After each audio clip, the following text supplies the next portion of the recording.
Welcome to the celebration of Yog Shaktis. The Indian Yoga Association, IYA, represents a historic effort to bring together all yoga traditions in pursuit of the common goal of spreading the message of yoga.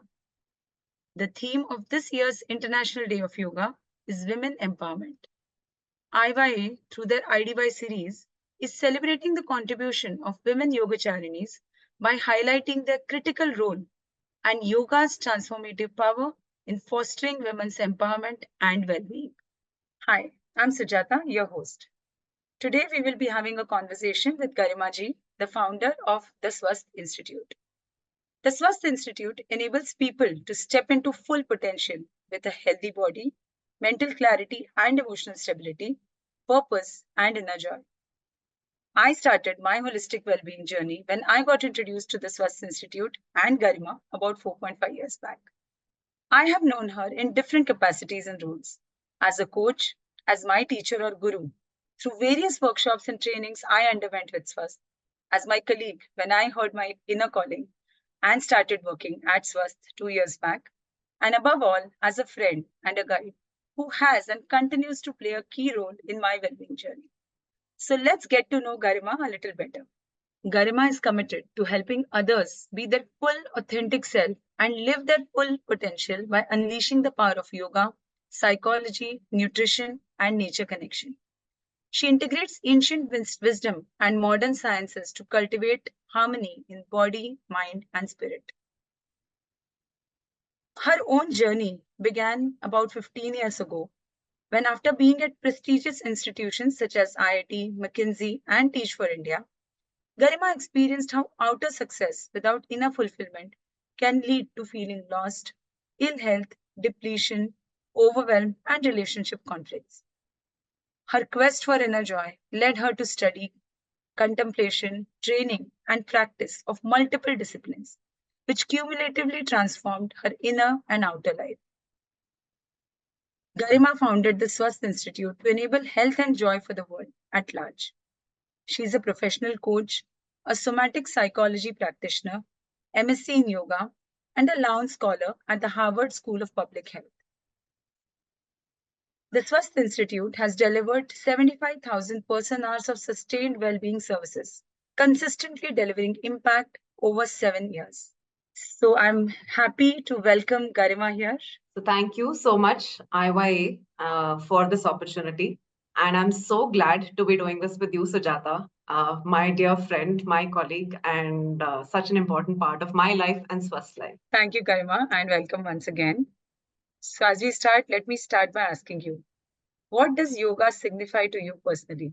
Initially, my understanding of yoga was how most people currently also understand it, that it's a set of asanas, positions, postures that one does for fitness, and had experienced that as a child as well.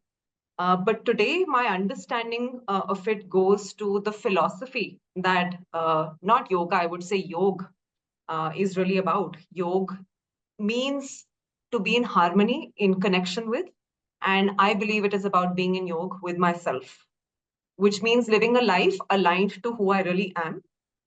And this is where it gets interesting, that discovering who we are is a continuous process, because there's so many layers of conditioning, beliefs, and some patterns that we say, this is my personality, this is who I am, but that is not really us. So that discovery of that true me is, to me, what yoga is about, or yog is about. And I had a very lived experience of this philosophy, this theory, when I was working at McKinsey as a management consultant. It was the most prestigious job I could have asked for straight out of college. And everything was going great. But I ended up with a back pain issue.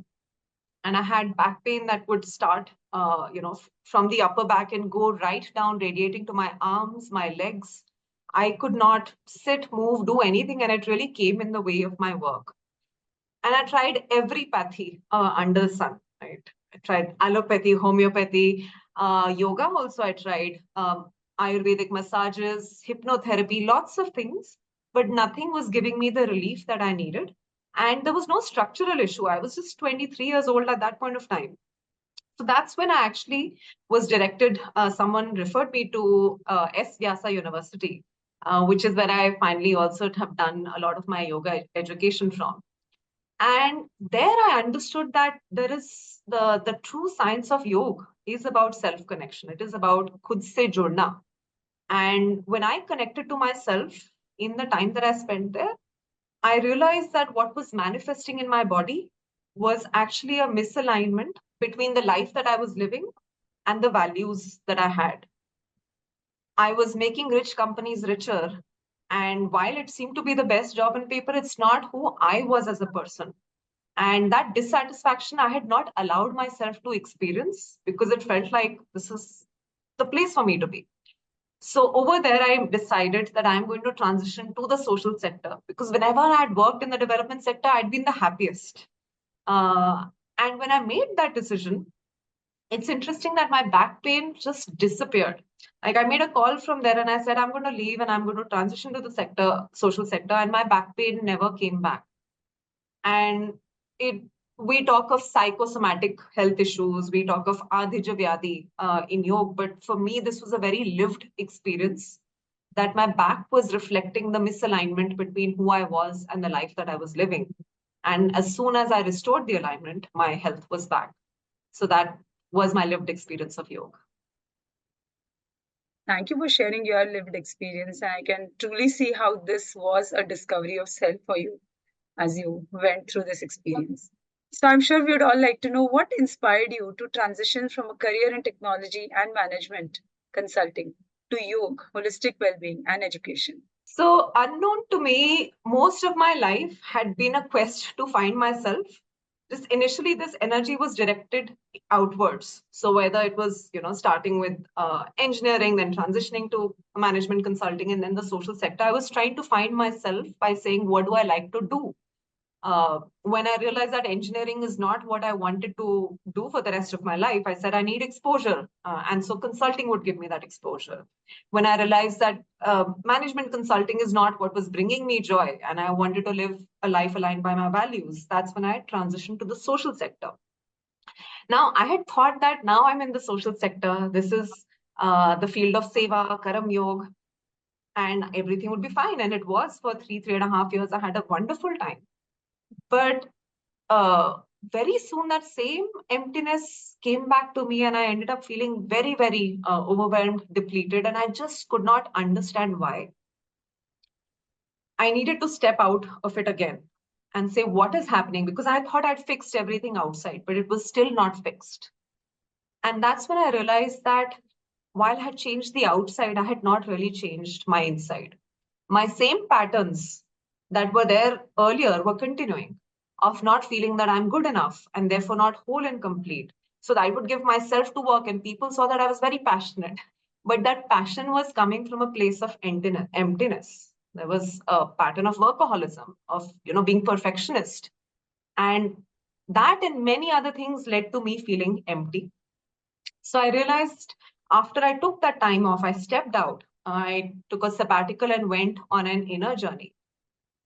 That's when I slowly actually started doing this inner work, whether it was getting trained in nutrition, yoga, coaching, meditation. I did all of these to understand myself. I had no idea that I'm going to do this work for others because I needed to sort myself out. But after a couple of years of doing that and living a life of more inner peace, contentment, when my cup was full, I realized now I want to share this gift. And I felt like this is something that should have been in our fundamental life education. Like we learned how to deal with all of these different, subjects, math, science, everything. But we never learned how to deal with our own emotions, our own body, energy, mind, our intuition, our spirit. So that's what led to the birth of the Swasth Institute, for it to become like a life education, inner education program, where it's an inside out approach where we're tapping into ourselves and expressing ourselves outside rather than trying to find things and joy and satisfaction outside. So we can understand the inside out approach that you used, Garima, for your quest to find yourself and bring your outer and inner world in alignment. So, how did your experiences at Teach for India and McKinsey and Company shape your journey towards founding the Swasth Institute? So for the longest time, I used to introduce myself as an engineer turned consultant turned social sector practitioner turned well-being coach. And it was only later that in the spirit of yoga, which is alignment and harmony, I realized that it's not a changing of identities. It was rather like a gathering of the pieces of a puzzle. All of these are me, and I was just getting to know all of these skills that I needed later on to actually be doing work at the institute.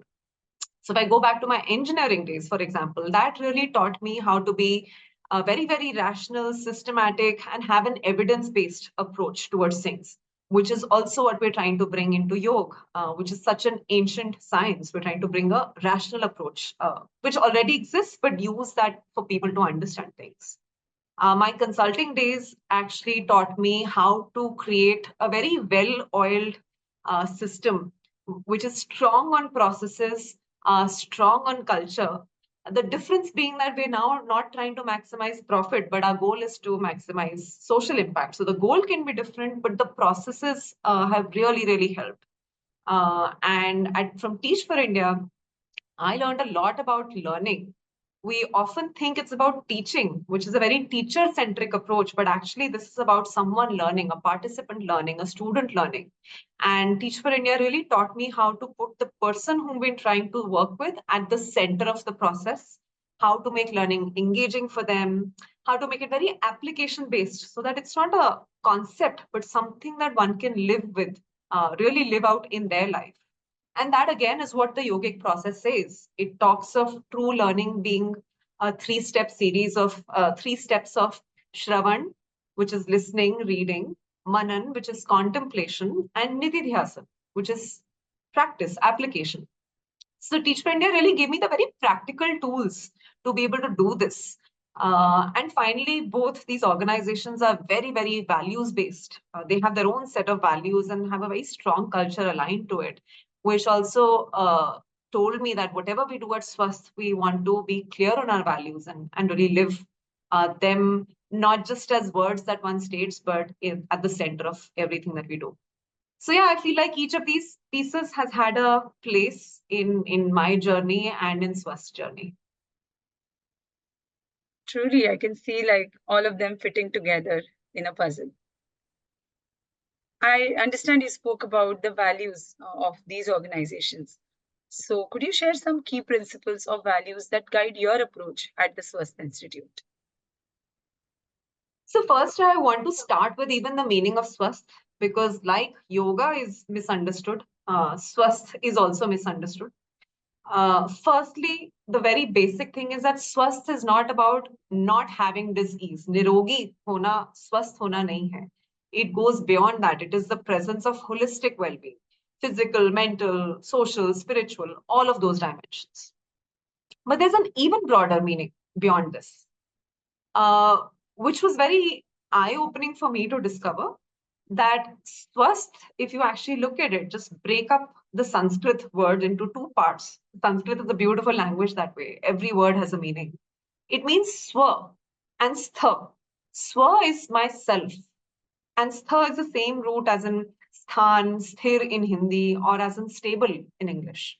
So swasth really means to be sthit in swa, to be established in ourselves, which is also what the meaning of yoga is. So actually, the two very, very similar in that sense that it is about self-connection, being and aligned to ourselves. And health and well-being is literally an outcome that one doesn't need to work for. It's like a side effect that comes with a medicine. So we are going to be healthy if we are swamisthit. So with this goal of people being sthit in their swa, their true self, all the programs that we do, and we've created a whole bunch of around 20 or different services. Uh, the common theme underlying all of these is three principles, the three S's, which is Sampurna, Swaraj, and Sahaparivar. So Sampurna means all inclusive. And what are we including? We are including all the dimensions of health because if we want holistic health, we also need to work on all dimensions of ourselves. So yogic wisdom talked of the Panchakosh, 5 sheets, 5 dimensions of existence. Very simply put in today's language, how we call these dimensions is our body, our energy, our mind and emotions, our intuition, and our spirit. So all of these need to be in alignment, in harmony. And for us, like a mantra at the institute that is uh, to be me is the key. So where be me, be is body energy, me is mind emotions, is the key. So is intuition and spirit. So it just becomes like a mnemonic to help remember all of these things need to be in harmony. And the beauty is that we don't need to do a lot for this harmony to come. We don't need to do one thing for each of these dimensions. Anything that we do, we can integrate all these dimensions into it. So, for example, I talked of how people think of yoga as just, series, oftentimes a series of physical postures. But in our offering, one of our offerings, which is called Beyond Asan, we actually integrate all the dimensions. When I'm doing my practice, for example, if I do it in sync with my breath, that is my life energy. That is my pranamaya kosh. My mind needs to be on my body, on my breath, and not directed outwards. Oftentimes, we're looking at ourselves or listening to music, but if my mind is inwards, then it becomes like a moving meditation. So you've got your meditation happening along with your yoga. Then, likewise, if you tune into your inner wisdom, all of those things can get integrated into a very, very simple practice of even just opening and closing your arms. It can become a spiritual practice. So the idea is to not do a lot, but integrate these dimensions in everything. That is Sampurna. The second pillar, the second principle is Swaraj, which is self-led. Since we are trying to be Swamesthit, so here also the process is that the individual has to lead their journey. So an analogy of it is like if you go on a trek, if you have to climb a mountain, there's not one way to get there. You can have 10 different ways, the infinite ways to get there. Even in yoga, we have talked of, Swami Vivekananda talked of the 4 streams of yoga. So likewise, we have created different paths for people to get there. People can choose the path, the tool of their choice, the pace at which they want to do it, where they want to do it. So lots of different formats are there. And even within a path, we offer a lot of choice to people. So, for example, in our offering on Ahar, which is how to work with food as a tool to nourish our body, mind, and spirit, we don't give any diet charts, which is like these days become the norm that, give me a diet chart, what should I have, when, how much quantity. Because if you see, no animal needs to go to a nutritionist to ask what to eat. If we tune into our inner wisdom, and if we have some broad set of principles, then each of us can make the choice for our own self. And that is what the beautiful science of Ayurveda was about, the Vat with Kaf. And the permutations, combinations told that every unique individual has a unique constitution. So Swaraj is around being self-led. So individuals really have a choice. We don't believe in dependence on anything. And the third principle is that of Sah Parivar. Sah Parivar means community supported. So there was a time when yogis to practice, and there still is, go off as hermits, live in the Himalayas. But we are also trying to bring that yoga to every person's house, to their life, and within the ecosystem of their existing family, their work, other social things around. So that's what we are trying to create to get that to our existing life. And to enable that, we also create small but like-minded communities. So all workshops we do are in groups of 8 to 20, not more than that, so that there's personalized attention. So like in our Dhyan workshop, Dhyan is something one would think meditation is a very personal tool, but it makes a huge difference if people are meditating together. It actually shifts the energy. And so we have people who meditate together. We have 3 slots, and our alumni are welcome to join anytime. And when different people are there, then we also recognize the diversity of experiences. That not everyone needs to have the same experience. It becomes very obvious when there is that diverse community is there. So those are the 3 principles: Sampurna, Swaraj, and Sahaparivar. what that does is the accumulation of all of these makes our work different from a retreat, because we go for retreats, we get detoxed and things don't sustain. But here there is a sahaparivar, there's a community support to sustain. What this means is we're not blindly following someone. We are not claiming to be, enlightened ourselves. We still are on that journey.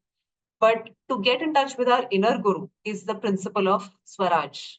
And finally, we don't, this is not about going to specialists, one person to another, but actually creating an integrated system which is based on the principle of Sampurn. So all these tools have a beautiful impact when done together. Dhyan will impact our yoga practice will impact our cravings in food. So when you do all of these things together, it becomes like the whole is greater than the sum of its parts. And that impacts then start translating outside. It then translates into our health, work, relationships, everything. So Sampurna, Swaraj, and Sahaparivar to become Swamesthit, which is Swasth. Now, as a certified life coach, how do you integrate coaching principles into your work at the Swasth Institute? So when I walked into my coach training program in 2017, I had not expected, but on day one, I was surprised to see that there is so much alignment between coaching and our yoga philosophy. So in my coach training program, they talked of a 3-step process, which is of awareness, alignment, and action. So become aware, get aligned with yourself, and then take action aligned to yourself, which really is all of what yoga is about. If you think of it, reminded me of Patanjali Yoga Sutras and the first and the most important sutra, which is Atha Yoga Anushasana. And I felt like literally each of those words is mapping to this framework where Ath is the present. That is where awareness is. Awareness is always in the present moment. Yog, which is the alignment within that we've talked of. And action requires anushasan, requires discipline. So it's just amazing how these two originated in completely different places, but have a similar goal of one realizing their potential and a very similar process as well. Even the principles of coaching, such as the wholeness, resourcefulness of the individual, are exactly what yoga is about. So I'm reminded of the Taittiriya Upanishad, which is where the Panchakosh model is also unveiled. And it's a interaction and a conversation between Bhrigu and his father Varun, where Bhrigu wants to find the nature of life and who am I in some ways. And Varun, his father, is constantly asking him that question of, okay, when who are you? And then when he goes into contemplation, he comes back and then he encourages, yes, this is right, but this is not it, completely it. Then who are you next? And how Bhrigu finds his own answer. If I was to say like Bhrigu was a modern day coach, like that's exactly what a coach does. He or she encourages the person that they are on the right track. They help them to see that. And they believe in the resourcefulness. They ask them the right questions, empowering questions, so that the person can find the answer for themselves. So it's amazing how the two are very linked. At the same time, coaching provides a very solid framework to be able to replicate this process for others. So what we do at the Institute is we offer coaching as a one-on-one service. We work with people one-on-one so that they can find their own answers to whatever it is that they are looking for in life. We also have a group workshop called Vichar, which is a 2 to 3 month long journey where actually one understands and gets a framework to understand themselves and to even coach themselves. Like, what might it be? Because that is a spirit of Swaraj. How can I be my own coach? How can I really, ask myself the right questions and find my own answers? So that's how we integrate coaching. But beyond this, our understanding of yoga, I believe, has also enriched the field of coaching, because yoga teaches us that it's not just about the yogasana doing that on the mat, it's about a way of life, integrating that. And so, what we have tried to do is to integrate the coaching principles into the fabric of all our offerings, integrate those into the being of a coach. And a coach is someone who is enabling the person that they work with to tap into their inner resources by asking them those questions, providing that nurturing, safe environment. So that's what our coaches do, whether it's an offering on food, whether it's on philosophy, whether it's on quantum physics, in all of those places. Coaches are providing participants like a range of tools, a toolkit that people can choose from as per their preference, as per their context, as per their beliefs. So people are really making that choice. And I believe more and more that, you know, there is so much commonality underneath all our differences. So even in different cultures, for example, in the West, there is affirmations. So you say, I'm complete, I'm whole, I'm complete. That's an affirmation. That is the same as what we call mantras. Our mantra was Aham Brahmasmi. So they can look very different, but the underlying thing is the same. And that's what our coaches empower people to do, to find something aligned with themselves. So, as someone who has done the Vichar workshop at Swasth and experienced many of the others that you refer to, and now a life coach in training, I could see how the two are aligned with each other, and there are just so many different layers to each of these. Now, the next thing I'd like to know is what led you to pursue the studies in somatic experiencing, and how does this complement your approach to well-being and healing? So, somatic psychology, somatic experiencing have been a way to deepen the learnings that we got from coaching by engaging and involving soma. Somatic has the word soma, and soma means the body. So, yoga philosophy has also, recognized the connection between the mind and the body. In fact, it's only now that modern science is beginning to see that. But that is a connection that SE and somatic psychology, these fields tap into how to work on the mind by using the body. And here again, I'm reminded of a question in the Bhagavad Gita when Arjuna asks Krishna, ki, na the man itna chanchal hai, the mind is so subtle, how can I control it? How can I actually shift my thought process? And his predicament is a challenge that all of us face. We all fall into certain patterns of behaviors, which are our vrittis in the yogic language, where we have repetitive patterns of thinking, feeling, and behaving. And we struggle to shift out of them because the mind is so chanchal. It's always changing. I'll give you some examples. So, for example, we all know these days what is good, healthy food to eat. But can we control ourselves when something that we really love but is not healthy comes in front of us, right? We struggle with cravings for food. So, our knowledge is not enough. Or in a relationship, I might know that I need to listen to this person more, be more understanding. But when they say something, we get triggered and we have no option literally but to react instead of responding. Or if a notification comes on my phone, the device addiction, I just go straight to it. So we all know the right thing to do, but we struggle with our thought patterns and changing those. And even affirmations, positive thinking, all of those things help, but it's not enough. This is where the soma, the body, comes in. And SE and somatic psychology, just like the field of yoga, recognize that these thought patterns are finally rooted in the body. So in the modern science language, they're rooted in our nervous system. That these patterns have become a nervous system's way of reacting quickly. And so what one does in SE when one works with a practitioner is we actually go into any situation that one is trying to work on and observe the sensations in the body, because that's not just at the thought level, it's a sensation in my body. Why? Because an emotion is an energy in motion, it's rooted in the body. So we look at it, we let that sensation come, we observe it. It's fascinating. Something that might have happened 20 years ago, when we talk about it, the sensation is as alive for us in the present if we do it in the right manner. And then what one does is in this field is we provide a channel for this pattern, this wave to come and to pass. And when we allow it the right channel, that's when we're able to create a new wiring in the nervous system, which then creates a new future as well for ourselves. So this is another of those similarities. Like I said, coaching and yoga so similar.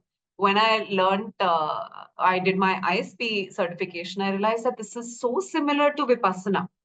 Uh, Vipassana is an intense process over 10 days. It's extremely powerful. Not everyone is able to do it.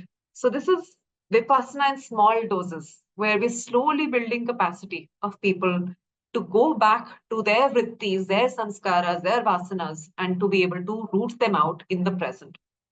So we offer this again, we integrate this in our coaching work, and we in our Beyond Asana sessions, we have yogic practices that build in grounding learnings from SE. And it really helps accelerate the entire process, much more than only mental work. It's that sampurna, the benefit of getting many layers in. Wonderful to see how you are integrating life coaching and somatic experiencing into yoga. Now, to understand, how do you balance the traditional aspects of yoga with the modern scientific research and the evidence based practices in your teachings? Would love to hear that. So this is another yoga that we do, another union harmony that we try to attempt.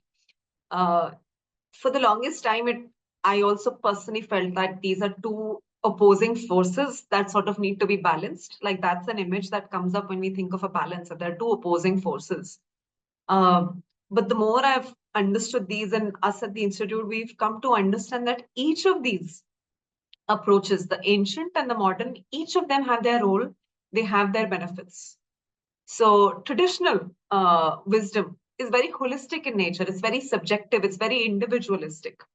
The modern approach is very rigorous, it's very detailed oriented, objective, focused, and we need a combination of both. So what we try to do is we, again, in the spirit of Swaraj, always offer choice to people.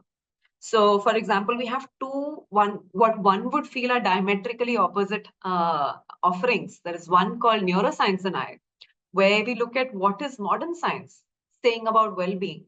And it's coming to pretty much the same conclusions that our ancient texts did. So one can take neuroscience as a pathway, or one can also sign up for, let's say, practical Vedant, where they're going into the wisdom of the Upanishads and saying what happened like 5,000 years ago, what was said in the Isha Upanishad. So again, like everyone picks their path, but we get to the same destination. And also within each offering, we try to bring this and in of the traditional and the modern. So whenever we are in doubt, we take ancient knowledge systems as the base because like they have withstood the test of time and scale. They're very holistic in nature. And also they were made with the purest of intentions for the well-being of everyone. But we also then bring in modern evidence because modern research helps us understand the why, the how. It speaks a very contemporary language that people today speak. So it makes it very relevant in today's context. I'll give maybe another example of how we do this. On working with our mind and thoughts, we have two offerings. One is called Yoga Psychology, which is based on the Patanjali Yoga Sutras. So this whole definition of Yoga Chitta Vritti Nirodha, that yoga is the cessation of the modifications of the mind. Vrittis, the patterns that we said don't support us. And the Patanjali Yoga Sutras beautifully talk of this being a process of Nirodh. Nirodh is cessation. It's not Virodh, where one is actually actively blocking them. So the whole approach that it brings in yoga psychology is that we need to understand, observe, and experience our patterns and work with them instead of denying them, suppressing them, judging them. So this is a traditional method. Now, in our Vichar offering, we do the same work, but we look at psychology. That modern psychology, how is that understanding it? How is modern neuroscience understanding it? So we talk of the innate reactions built into us of the fight, flight, freeze. That when we sense a danger, our nervous system is wired such that it will get into these modes. And these modes are what create the patterns. Then we look at how can we bring the balance back into our nervous system, get our parasympathetic nervous system back into place so that we can get into the space of awareness, understanding, observation. So the outcome of both is the same. Again, paths can be different. Thank you for beautifully explaining that and Garima between the traditional knowledge and the modern practices. Now, could you tell us about any ongoing research or projects at the Swasth Institute that you're particularly excited about, or something which is truly impactful? So first, I just want to acknowledge where we've come in the last 7 years, and then talk a little bit about future things and what I'm excited about. But through this process of experimentation, living in our own lives, and then sharing, we now have a portfolio of some 20 different kinds of offerings that people can get for their well-being. So there are group workshops, there is individual work, and then there are services exclusively for our alumni community. And in group workshops, we have three kinds of workshops. The first is just habit building, like a mindful yoga practice, meditation. These are as like we brush our teeth every day. Like these are practices that need to be done every day for our mental hygiene, our emotional hygiene, for our well-being. So we have 2 week long workshops where every day, these are all online, so people can join from across the world, come in for an hour a day and learn these practices. Not just the how, but the why, all of that as well. Then we have workshops that are over 5 weekends. So 2 hours, 2.5 hours every week, every Saturday or Sunday, to build the knowledge, skills, and mindsets as an introduction to some concept. So, for example, our Being in Yoga workshop gives an introduction to the 4 paths of yoga. So again, a theoretical, but also a very lived practical experience that people can live these in their daily life. So those are like 5 week, month long workshops. And then there are 2 to 3 month long transformational journeys.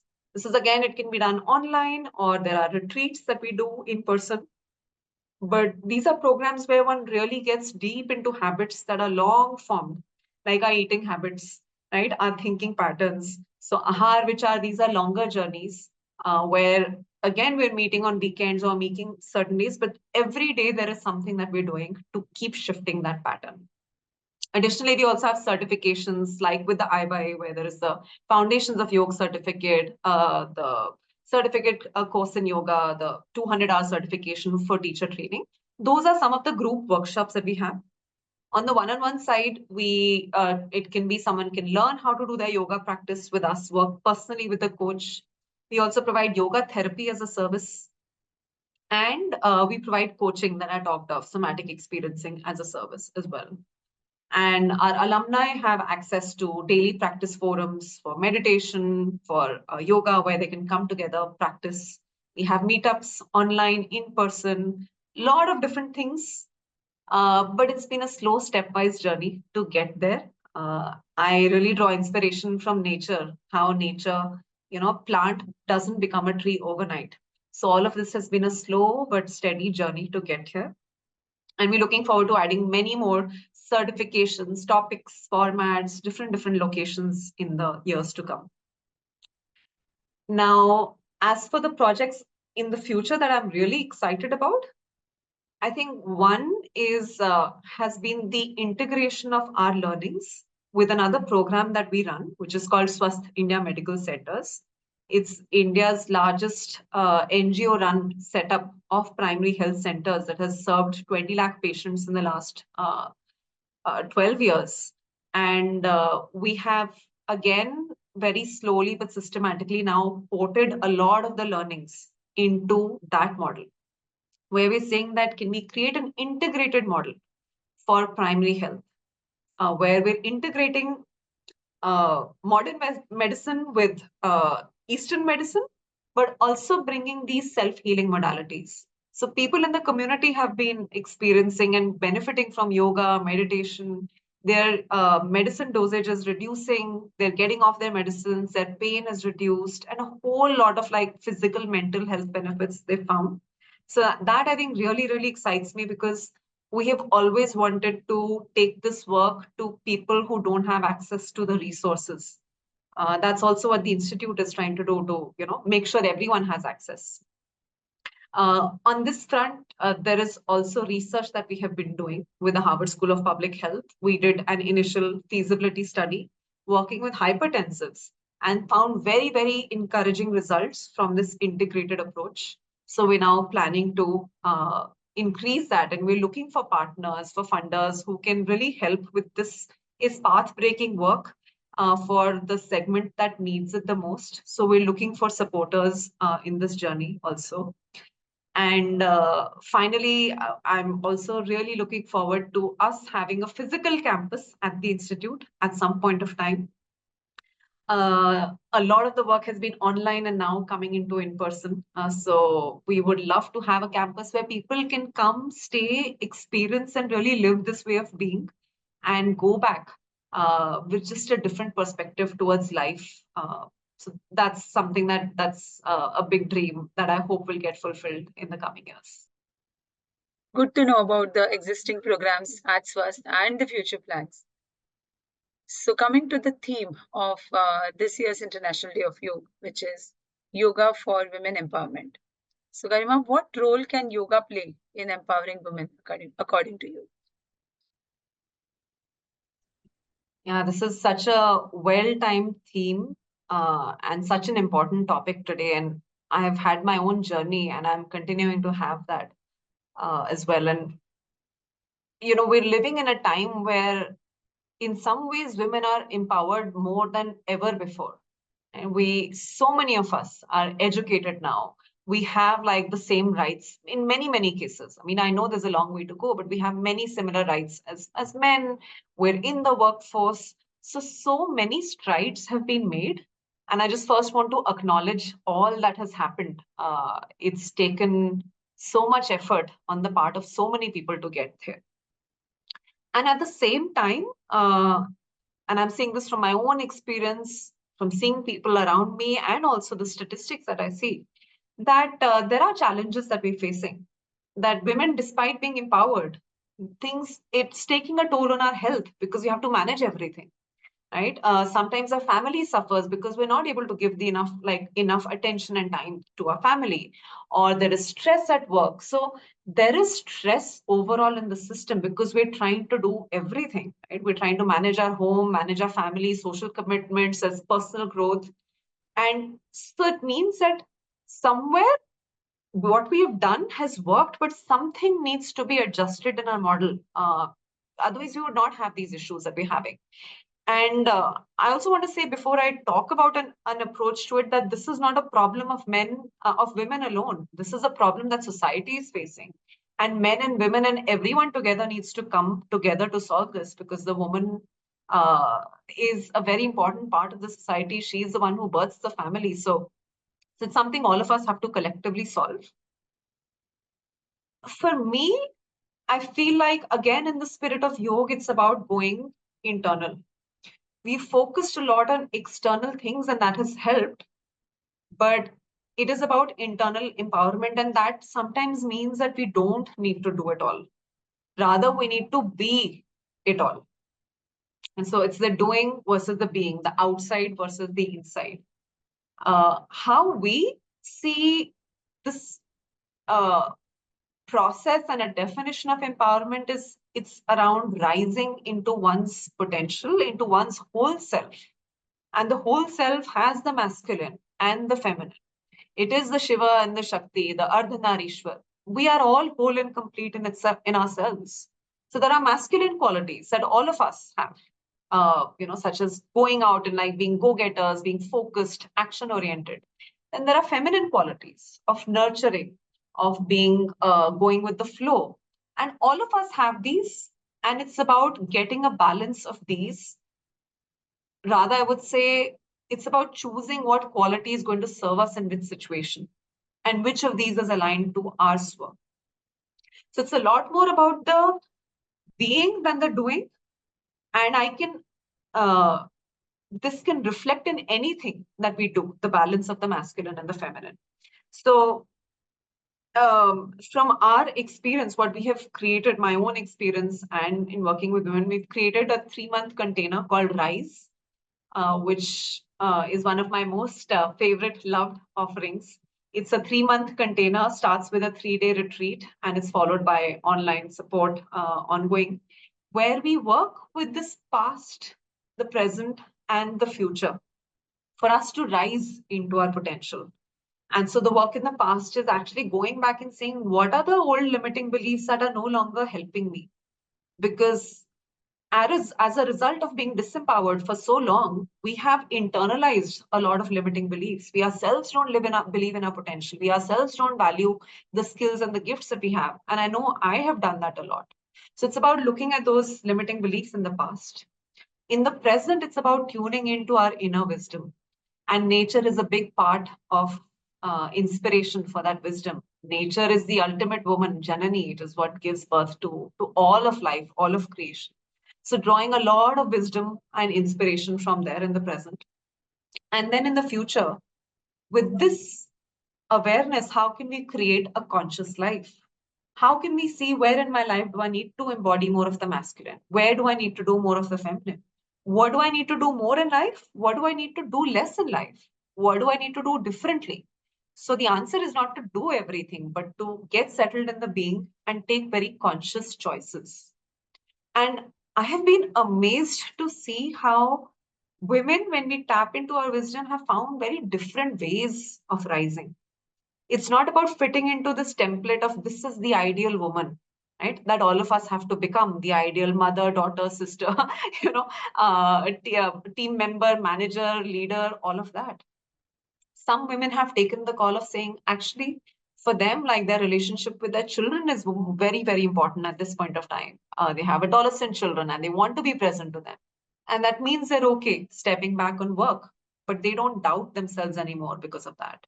Some women have said, we've been in the shadows for too long. We've undervalued ourselves. We want to now go out and share our gifts with the world.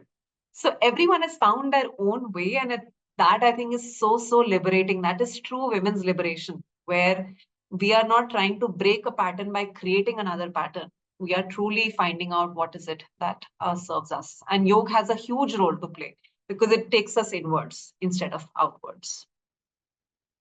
So what you shared, Garima, helped me tap into my own experience of the 3-month rise journey, which helped me get so much clarity in my being, my doing, and helped me take some key decisions in where this path further leads me to. So I can vouch for the role that it has played in my own journey as a woman who was looking to get empowered, do more uh, aligned with herself. So, with that, let me come to our last question. And that's, what advice would you give to any aspiring entrepreneurs who are looking to establish a career in holistic health and wellness? I would say if you have the slightest of interest, the slightest of inclination, like just do it. This is working in this field is truly a win-win. For you, it'll give you that sense of purpose, that sense of inner joy that we all seek beneath all the doing. And for the world, it's very important. The world really, really needs this because while we are all getting developed and meeting all those metrics for success, we don't really have the inner fulfillment. We don't have the health and well being at an individual level, family level, society level, and a global level, and even the environmental level. So, well being is a need of the world at large, and it just needs to happen. If you feel doubtful about your skills and capabilities, that's okay.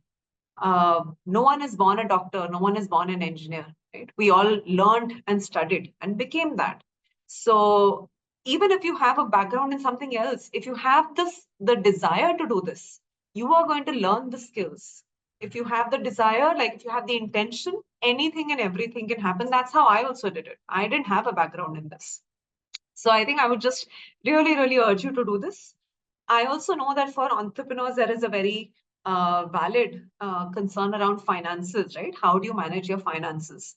So I would say keep that in your thinking as well.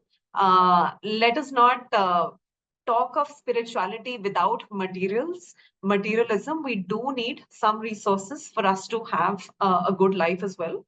But I would also say don't over worry and overthink it. If you focus on your quality, if you focus on delivering work with values, money will be an outcome. You will be able to do this for yourself as well. Just like health is an outcome of being sthit in Swa. So don't overthink it, but also do not neglect it as sometimes people do. Because if we have to do it in a sustained manner, if you want to make this a career, a calling, then you need to figure out a way for this to sustain you as well. And if you do head down this path, then I would say two things that I would share from the Swasth experience. One is to infuse that energy, that experience of peace, love, and joy in everything that you do. And those are two very important values at Swasth. We say bringing joy and serving with love. So if you're able to bring that experience of peace, love, and joy into the sessions that you're doing, then people will experience that state that everyone is seeking. And that state need not come after years and years of sadhana. It can be experienced right here, right now. It's like a radio channel that one just has to tune into, right? So if that atmosphere is there, that will draw people in, because that's like the honey that is attracting the honeybee. Everyone will want to come to experience that.